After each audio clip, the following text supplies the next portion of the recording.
Class 6 SST Theme C Chapter Unity in Diversity or Many in the One। Hello and welcome. आज हम NCERT के एक बहुत ही important और इंटरेस्टिंग चैप्टर को समझने जा रहे हैं जिसका टाइटल है unity in diversity. So what does unity in diversity truly mean? कभी सोचा है आपने कि यूनिटी इन डाइवर्सिटी यानी विभिन्नता में एकता, इसका एक्चुअल मतलब क्या होता है? हमने ये लाइन तो बहुत बार सुनी है, पर चलिए आज इसके डीप मीनिंग को हम कुछ आसान से एग्जाम्पल्स के साथ समझेंगे। What is unity in diversity? Exploring India's unique identity. Alright, let's begin. सबसे पहले हम ये समझने की कोशिश करेंगे कि आखिर ये कॉन्सेप्ट है क्या और इंडिया जैसे एक इतने बड़े कंट्री के लिए इसका क्या मतलब है। India has a rich diversity. इसका सीधा सा मतलब ये है कि इंडिया में बहुत ज़्यादा अलग अलग तरह के लोग, लैंग्वेजेस और कल्चर्स एक साथ रहते हैं। जब भी कोई बाहर से हमारे कंट्री में आता है ना, तो सबसे पहली चीज़ जो वो नोटिस करते हैं वो यही डाइवर्सिटी है। यहाँ का अलग अलग खाना, कपड़े, फेस्टिवल्स, रीति रिवाज, ये सब देखकर लोग बिल्कुल हैरान हो जाते हैं। अब ज़रा ये नंबर देखिए, 4635। ये एक बहुत बड़े गवर्नमेंट सर्वे का रिजल्ट है। एंथ्रोपोलॉजिकल सर्वे ऑफ इंडिया ने पता लगाया कि हमारे देश में 4635 से भी ज़्यादा अलग अलग कम्युनिटीज़ रहती हैं। सोच के देखिए, ये एक अकेला नंबर ही हमारे कंट्री की अमेजिंग डाइवर्सिटी को दिखाने के लिए काफ़ी है। Unity on our plate, how food connects us. Okay, अब इस कॉन्सेप्ट को एक बहुत ही टेस्टी एग्जाम्पल से समझते हैं, हमारे खाने से। चलिए देखते हैं कि कैसे हमारा फूड इस यूनिटी एंड डाइवर्सिटी के आइडिया को बिल्कुल साफ साफ दिखाता है। द सेम इंग्रेडिएंट्स, ये है इसका यूनिटी यानी एकता वाला पार्ट। इसका मतलब है कि पूरे इंडिया में, चाहे आप नॉर्थ में हो या साउथ में, ईस्ट में हो या वेस्ट में, खाना बनाने के लिए कुछ बेसिक इंग्रेडिएंट्स यानी सामग्री बिल्कुल कॉमन होती है। जैसे कि चावल, गेहूं, अलग अलग तरह की दालें, हल्दी, जीरा और अदरक। आप इंडिया के किसी भी हिस्से में चले जाइए, ये चीजें आपको लगभग हर घर के किचन में मिल ही जाएंगी। यही तो वो कॉमन फूड कनेक्शन है जो हम सबको एक दूसरे से जोड़ता है। An endless variety of dishes. और ये है डाइवर्सिटी यानी विभिन्नता वाला हिस्सा। अब सोचने वाली बात यह है कि उन्हीं सेम इंग्रेडिएंट्स को यूज करके इंडिया का हर रीजन, हर स्टेट हजारों अलग अलग तरह के यूनिक डिशेस बनाता है। इंग्रेडिएंट्स वही हैं, पर उनसे बनने वाली डिशेस एंडलेस हैं। यही तो कमाल है। One sari many styles.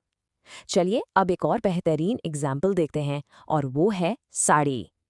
Sari इस कॉन्सेप्ट का एक परफेक्ट सिंबल है, क्योंकि ये एक सिंगल बिना सिला हुआ कपड़ा है, लेकिन इसे पहनने और दिखाने के तरीके इन्फिनिट हैं। अब इस टेबल को जरा ध्यान से देखिए। यूनिटी साइड पर लिखा है कि साड़ी एक सिंगल बिना सिला कपड़ा है। ये इंडिया के ज्यादातर हिस्सों में पहना जाने वाला एक ट्रेडिशनल ड्रेस है। ये तो हो गई एकता। पर अब डाइवर्सिटी साइड देखिए। साड़ी सैकड़ों अलग अलग फैब्रिक्स में आती हैं, उसके अनेकों डिजाइन्स और कलर्स होते हैं, और उसे पहनने के भी कई अलग अलग तरीके हैं। एक ही चीज पर एक्सप्रेशंस कितने सारे। One festival many names, celebrating the same season. हमारा अगला एग्जाम्पल फेस्टिवल से जुड़ा हुआ है। इंडिया में अक्सर ऐसा होता है कि एक ही टाइम पर पूरा देश कोई त्योहार मना रहा होता है, लेकिन हर स्टेट और रीजन में उसका नाम और मनाने का तरीका थोड़ा अलग हो सकता है। इस टेबल में देखिए, जनवरी 14 के आसपास जब फसल काटने का टाइम होता है, तो नॉर्थ इंडिया में मकर संक्रांति, तमिलनाडु में पोंगल, असम में बिहू और पंजाब में लोहड़ी मनाई जाती है। यहाँ सबसे इंपॉर्टेंट बात यह है कि भले ही इन फेस्टिवल्स के नाम और लोकल कस्टम्स अलग अलग हैं, पर इन सब के पीछे सेलिब्रेशन का रीजन एक ही है, हार्वेस्ट। यही तो यूनिटी है। Our shared stories, the epics that bind us. खाने, कपड़े और फेस्टिवल्स के बाद अब हम सबसे पावरफुल चीज की बात करेंगे जो हमें जोड़ती है, हमारी कहानियां। ऐसी कहानियां जिन्होंने सदियों से पूरे इंडिया को एक धागे में बांध कर रखा है। Epic, a long poem narrating the adventures of heroes and great figures of the past. आगे बढ़ने से पहले epic वर्ड का मतलब समझ लेते हैं। एपिक एक बहुत लंबी कविता या कहानी को कहते हैं जिसमें पुराने टाइम के हीरोज और महान लोगों के कामों और एडवेंचर्स के बारे में बताया जाता है। इन्हें हम महाकाव्य भी कहते हैं। India's two great epics, the Ramayana, the Mahabharata. ये ऐसी कहानियां हैं जिन्हें सदियां से इंडिया का बच्चा बच्चा जानता है, चाहे वो देश के किसी भी कोने में रहता हो। काउंटलेस फोक वर्जन्स एग्जिस्ट, और यहाँ डाइवर्सिटी देखिए।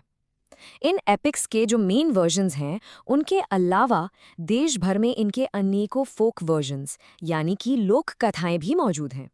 बहुत से कम्युनिटीज, यहाँ तक कि ट्राइबल कम्युनिटीज ने भी इन कहानियों को अपने तरीके से गाया या बताया है और अपनी लोकल हिस्ट्री को इन महान कहानियों से जोड़ा है। एक dense web of cultural interactions. इन कहानियों की वजह से हजारों सालों में पूरे देश के अंदर कल्चरल इंटरैक्शंस का एक बहुत घना जाल सा बुन गया है। यही वो शेयर्ड वैल्यूज और मॉरल्स हैं जो हमें एक कल्चर के तौर पर आपस में कनेक्ट करते हैं। Exam booster and summary, key points to remember.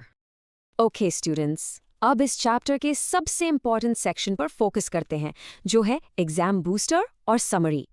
यहाँ हम सारे की पॉइंट्स को रिवाइज करेंगे ताकि आप एग्जाम में इस टॉपिक से रिलेटेड कोई भी क्वेश्चन आसानी से आंसर कर पाएं। Exam question, what is unity in diversity? सोच लीजिए ये क्वेश्चन आपके एग्जाम में आ गया है, तो इसका एक perfect step by step answer कैसे लिखना है, चलिए देखते हैं।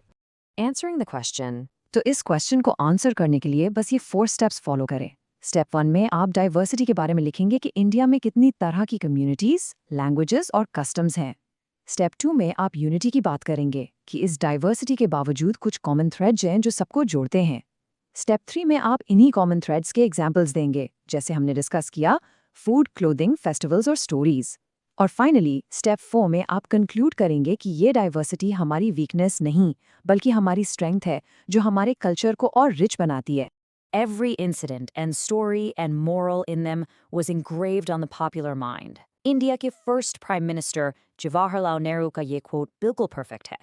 उन्होंने कहा था कि हमारे एपिक्स की हर घटना, हर कहानी और उनसे मिलने वाली सीख लोगों के मन में एक गहरी छाप छोड़ चुकी थी, और यही चीज़ लोगों को आपस में जोड़ती थी। Diversity does not divide, it enriches. इस पूरे चैप्टर का सबसे इम्पॉर्टेंट टेकअवे यही है। विभिन्नता यानी डाइवर्सिटी हमें अलग नहीं करती, बल्कि ये हमारे कल्चर और सोसाइटी को और भी ज़्यादा रिच यानी समृद्ध बनाती है। इससे पहले एक सवाल आपके लिए। अब जब आप इस कॉन्सेप्ट को इतना अच्छे से समझ गए हैं, तो सोचिए कि आप अपनी डेली लाइफ में, अपने स्कूल में, अपने पड़ोस में यूनिटी इन डाइवर्सिटी को कहाँ-कहाँ देखते हैं। इस पे ज़रूर सोचना। Thank you.